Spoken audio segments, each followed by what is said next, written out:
बिल्कुल मुख्तर जी, गुज़श्ता 9 माह की रवायत के मुताबिक की तरह ही यह तारीख 11 मई को भी पुरअमन रहकर अपनी ये काज जो सर अंजाम देगी।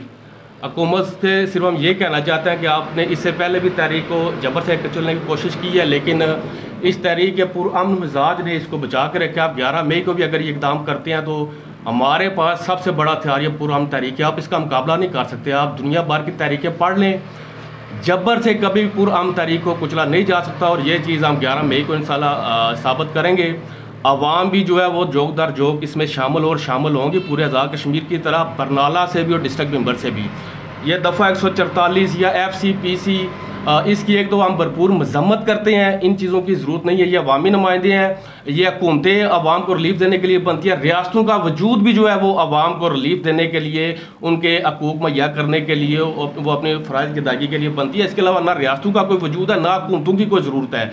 ये लोगों के जो रहन सहन के जो इंतज़ामात हैं उस इज्तिमाई शक्ल में, उसको सरअंजाम देने के लिए रियासत का वजूद है, हुकूमत का वजूद है।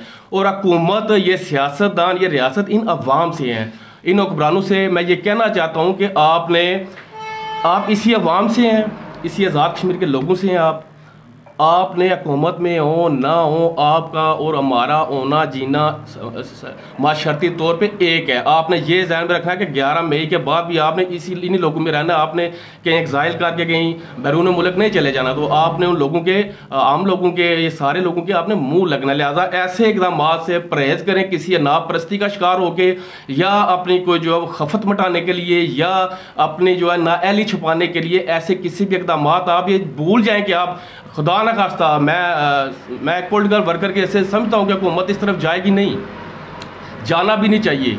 लेकिन एक जो माहौल क्रिएट हो रहा है उसे अगर खुदा न खास्ता बहुत सारी कुतें उसमें शामिल होती हैं जो इस तरह के इंसिडेंट्स करवाती भी हैं, ठीक है, हो जाते हैं, कई दफ़ा नासमझी में भी हो जाता है। लेकिन अगर आपने ऐसा किया तो हुकूमत आज़ाद कश्मीर जो अभी मौजूदा सेटअप है इसके लिए अवामी सतह पे बहुत सारी मुश्किलात हो जाएंगी। लिहाजा इस तारीख, पुरअमन तारीख को ये एजाज़ है आज़ाद कश्मीर के लोगों के लिए कि 9 माह में तो पूरे आज़ाद कश्मीर में तारीख जा रही है। उससे पहले भी चूँकि पुंछ डिवीजन में चल रही थी, उसको 2 साल मुकम्मल होने वाले हैं, लेकिन 9 साल में तो पूरे आज़ाद कश्मीर में जा रही है। हुकूमत ने जबर भी किया, लोगों की गिरफ्तारियाँ भी की, तशद्दुद भी हुआ, इंतहाई मोअज़्ज़ज़ तहरीक ज़िम्मेदारान के घर जो है वो रेड्स भी हुए, उनकी चादर दीवारी का तकद्दस भी जो है पामाल किया गया।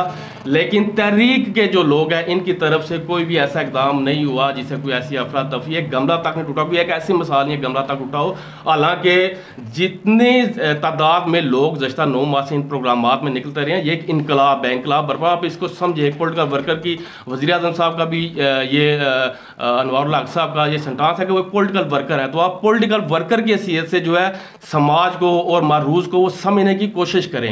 ये अगर बेड़ा आपकी झोली में आ रहा है, आप चीज़ें, लोग आपके दौर हुकूमत में ऐसा मरहला आ रहा है कि लोग मजमूई तौर पर अपने बुनियादी हकूक़ की डिमांड कर रहे हैं, तो आप उसमें तारीख में अपना नाम जो है वो करें। आप ये क्लेम करती है हुकूमत के लोग जी इससे पहले लोग जो है वो किधर थे, या इससे पहले भी ये कुछ होता रहा है। तो इससे पहले लोगों में इज्तिमाई शऊर बेदार नहीं हुआ था, इंफरादी तौर पे शऊर था। मैं मतलब बचपन से मैं एज ए पॉलिटिकल वर्कर काम कर रहा हूँ, तो मैंने हमेशा जहाँ भी गया हूँ लोगों से इन्हीं महरूमियों के ऊपर बात सुनी है, आम लोगों से। आज मैं सुबह जब इमीडिएट आके लिए यहाँ आने आ रहा था तो अपने घर से यहाँ पहुँचते तक मुझे मोटरसाइकिल पर 4 या 5 मिनट लगे हैं। मुझे 3 लोग मिले हैं, वो 3 आम लोग थे। एक मुर्गे की शॉप वाला था, एक मोबाइल शॉप वाला था, एक पेट्रोल पंप पे जो है वो काम करने वाला काम मुलाजम था।